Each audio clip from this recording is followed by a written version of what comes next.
Hey, greetings, parents. Oh my gosh, we're already speeding into the fourth grade year, and Miss Nyack and I, oh man, we are so excited about our students and how well they're doing. And so on this curriculum night, we want to just share, where are we going this year? So yes, once again, welcome to fourth grade curriculum night at Champion School. And you know what it's all about? Yeah, it's all about student success. Because as I said in the welcome video at the beginning of the year, you know what? We are getting them ready for life. And so we know every student starts out at a different spot, but our goal is to just take them from where they're at and bring them as far as they can go. That is our goal. So my job is to teach reading. And of course, there's two pieces to reading that are dear to me. One is phonics, but the other is understanding, and both of them are just so important. So in regards to phonics, phonics is decoding words. It's knowing what those letters are. It's not looking at the first letter and making tossed salad out of all of the letters. No, it's not. It's having a plan. So I have two really strong beliefs about phonics. One, it needs to be simple. Yeah, it needs to be simple so students can use it. And it also has to be a strategy they can use. So a few years ago, I wrote a book for teachers. It was called Phonics Strategies for the Literature-Centered Classroom. And that's what it does. We practice those strategies from 1 all the way up to 5 syllable words. Well, since then, I've made a lot of videos that go along with it. And so that's what we're going to look at next. Yeah. Students have their very own Google Classroom that is called Phonics Success for All Grades. So if we click on classwork, all the strategies we're going to learn are listed there.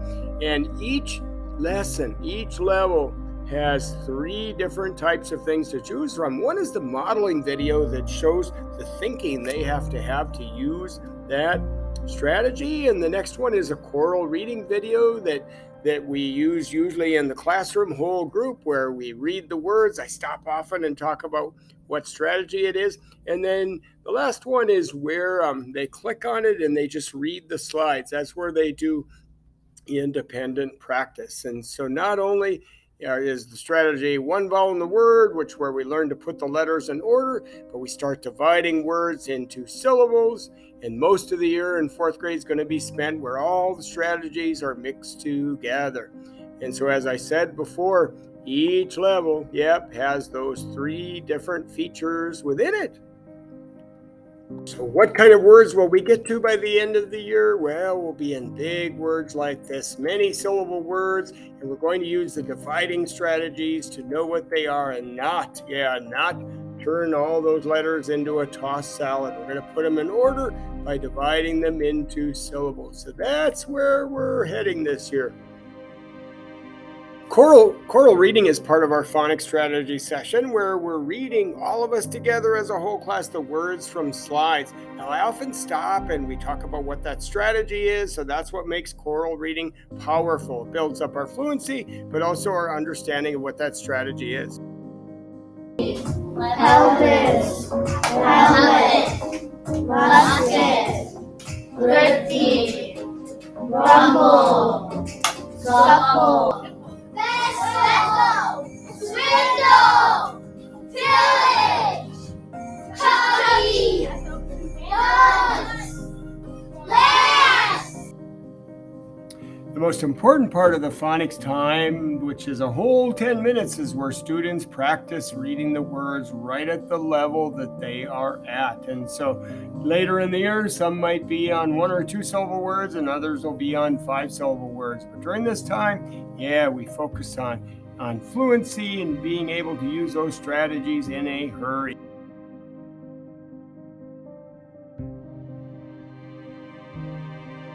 Legend, model labs, Roddy Molar, segment, Ferris, pectic, whiskey, flimsy, pelvis, helmet, musket. Wow, listen to you. You want to go help me check? That's beautiful. Yes, sir. Grumpy, Jiggle. Is there jiggle? There's an N in there too. Jingle? Yeah, you got it. Stalker, Thunder, Ribbon, Bitter, Clipper, Sunset, Goblin, Litter, Rally. Chopper, 100, topper, snapper, gobble, ladder, thimble, jumper, sunny. Wow, fantastic. Tantrum, common, bottom, clapper, rustle, mossy, plenty, differ. Wow, listen to you. That's beautiful. Can do, collect, snapper, cattle, chopper, froggy, signal. So this year at Champion School, we have a brand new program. It's called Beyond Textbooks. That's where we focus on a standard during a given amount of time. And so many good things go with it. Like, for example, these presentations. This one happened to be on character traits and how we know about a character by all the things that character does. And so, like, on these presentations, we will, for example, figure out about a boy named Jared and what he's like just based on little subtle clues. And then beyond that period of time when we're studying that standard, we're going to focus on it all year long. Yes, every read aloud, every reading setting we do, we're going to learn about characters based on the things they do and all the other standards that come up. Like right now we're on inferencing, and we're also on theme. Those standards are going to be repeated throughout the whole year. So it's just an amazing, beautiful program that's going to bring such solid thinking to our students. Brooks says every week they take a test. It's called a CFA test, Cumulative Formative Assessment. And based on that test, some students the following week during our intervention time will go to enrich, to get even better at it. And others will go to reteach to learn more about how to effectively use that school. So it's pushing everybody in the direction that they need to go. So it's going to be beautiful. So a lot of great materials go along with the program Beyond Textbooks, and we certainly use all of those. We also, though, use an amazing program called readworks.org where students read a selection of various lengths and then they answer the questions. And so what we're learning to do is always to go back and to find the proof. And so in ReadWorks, every type of reading skill comes up throughout the questions. Another winning program we use is Common Lit. Oh my gosh, it's just an amazing program. And so students read it and then it stops them throughout and gives them questions to make sure as they're reading along that they are understanding it. And so amazing things are going to come from Common Lit as well. Understanding what we read is indeed giant. How are we going to do that? That is in fact our biggest hurdle this year, is to think about what we read. So there's a number of things we're going to do. The first is when we read out loud. You know what happens when we read out loud? We think more about sense. We think about the words that we're reading. And so that's one thing that we're doing every day when we read.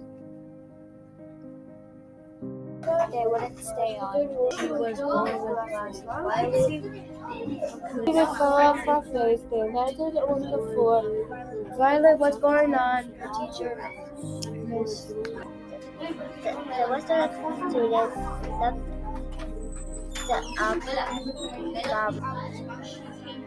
She was often too tired to do much of anything other than watch. She'd been wearing them for 10 years, maybe. She was born with glasses. Feeling calmer in suddenly study halls, her class, her classes.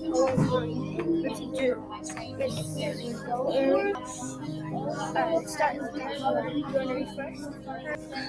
Eyesight was very poor.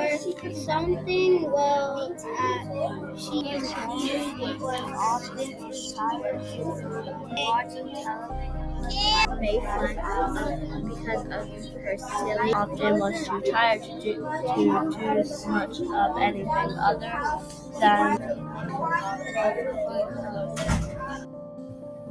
In addition to reading out loud, we always, when we answer the questions, have evidence. You never answer it and don't know why you gave that answer. So we're working so hard right now to always have evidence and be able to explain your evidence and why did you choose that and why did you say that and where did you find that. And so we're digging to the deepest depth of knowledge to understand what we read. It's hard to do that, but that's where we are going.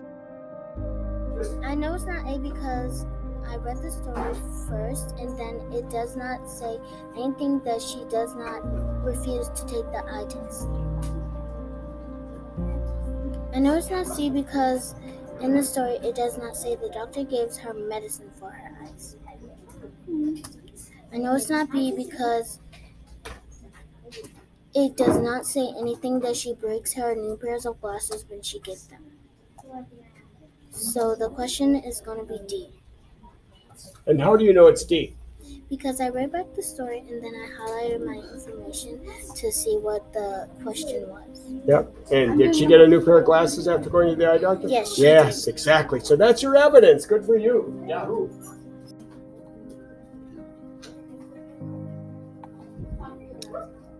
And question number 2 in ReadWorks is always, oh boy, you've got to go back and find the proof. And that's what we do when we answer the questions. Here's Malachi to show his thinking. Well, so at first, when she went to the eye doctor, because she accidentally broke her glasses, they fell off of her face. She wanted to get some sparkly yellow ones, but her mom wouldn't let her. And her mom said, you can only get these gray ones. And when she got the gray ones, she went with her dad to go to the movies. She was only gonna wear them in the movie theater because they were ugly, and that way nobody could see them. And at the end of the story, it's like she got these weird powers or magical glasses, because that's when she started to wear the glasses. And she could see animals, and they had faces, like emotion faces, basically. So I think it would be at the end of the story. Okay, great. So it would have been even better if you had gone to the article and shown where it was, but that was very good. Number 3 is always really hard. It's where we are having to prove something. So you have to understand the question, and then here is Madison to show us how she's thinking.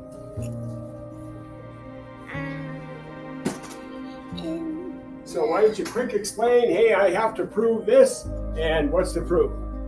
Okay. My proof for what in the story provides a clue about how Violet doesn't like her old glasses is that in the story, it would say that she gets made fun of in the story because of her eyesight with her glasses, and they were loose and people would make fun of her, which is my evidence for B.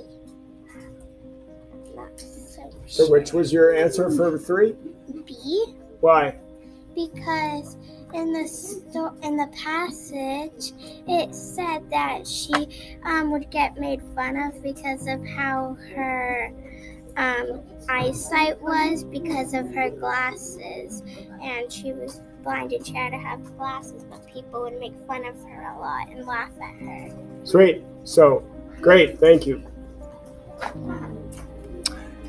So we're always looking for evidence. So here's Connor to show what he's thinking in number 4. Okay, so the question that number 4 says, how does Violet feel about her glasses at the end of the story? The answers are A, excited, A, angry, B, excited, C, upset, D, sad. And if we go to the passage, Violet didn't want to say what she had seen because the animals, like, when she put them on, because she went to the movies with her father, and when she put these glasses on, she looked out the window and saw a dog, a man walking a dog, and it smiled at her. When this last piece right here says, oh, nothing, said Violet. So she kept her glasses a little secret for now, and she couldn't wait to explore the world through a new set of glasses. Beautiful. Thank you, sir. So the answer would be B.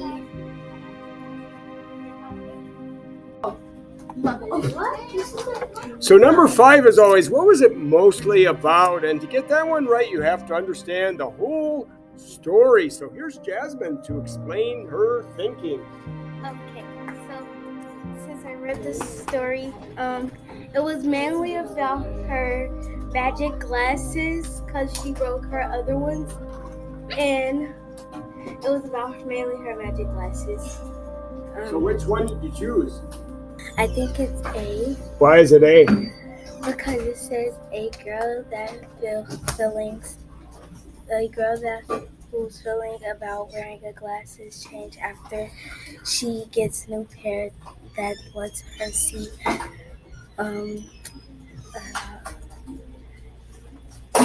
explore of animals. Okay, cool. One more gigantic thing we're learning this year is how to write. Yeah, not just boring old ordinary writing, but advanced writing where we not only have a hook that makes people want to read what you've written, but also solid evidence. And that, just like understanding what we read, is a giant hurdle to overcome. But yeah, we're going to get there. Here we go.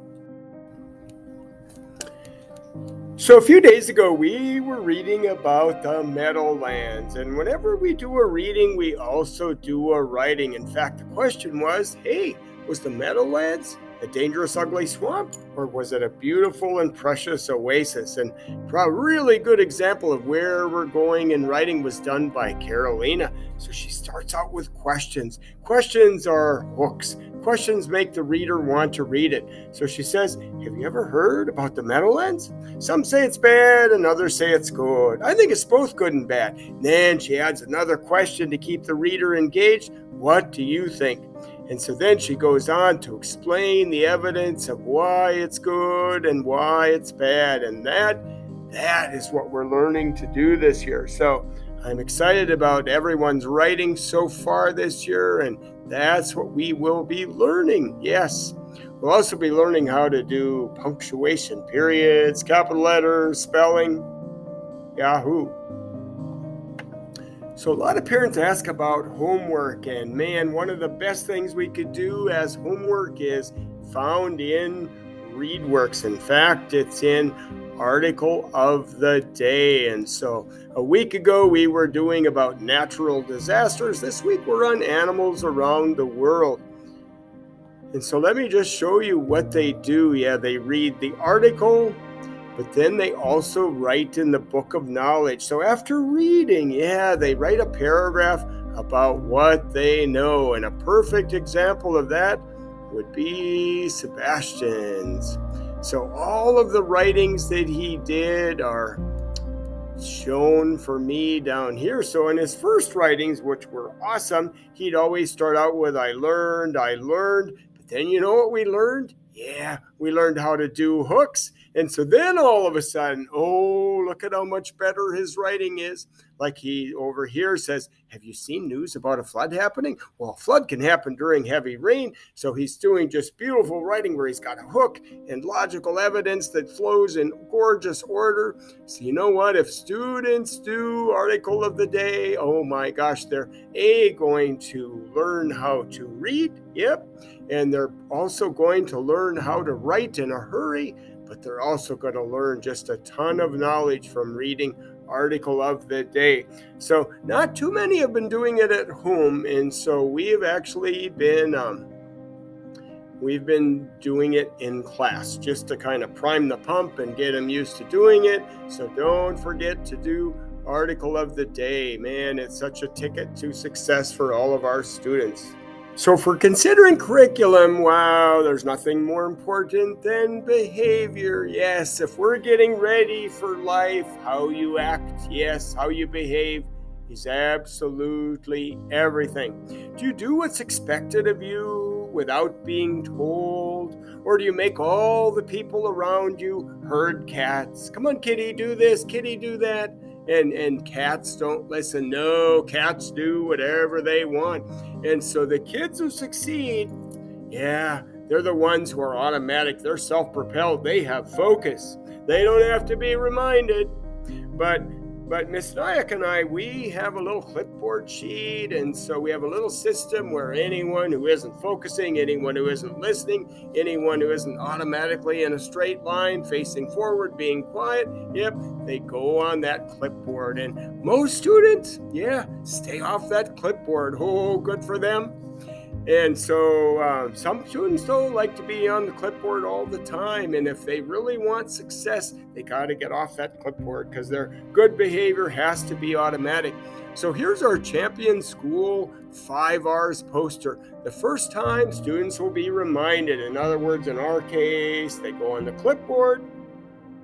And what we're going to start doing is students who can't get off that clipboard, yep, they've always got to be told. They've always got to be redirected and reminded as if we were herding cats. Yep, they're going to bring a little reflection sheet home. Yeah, it's going to be signed by you, Mom and Dad, so you'll know if your son or daughter needs a little talk. Yep, and then we also relocate. Maybe they need to go in another spot in the room. Yep. Or maybe they need to go to a buddy room just to get away from our room for a little bit. So relocate is the third step. And retrain is the next step. So our wonderful Coach West, yes, on Friday mornings, if they need, is going to have a 101 behavior class where students will just go with him. He's so amazing. And he's going to just help them redirect their life so that they always, always, always do what's expected without ever being told. Because really the bottom line of success in life, yes, you do what's expected. You know, you don't wait for someone to train you where to go, because in a flash, all of our students are going to grow up and they're going to need to work somewhere. Yep. And people that are successful in their work, they do what's told. They don't do drama. Yep. They do what's expected. And it's just a giant success piece of life. So that's why I'm bringing this up at the very end of this video.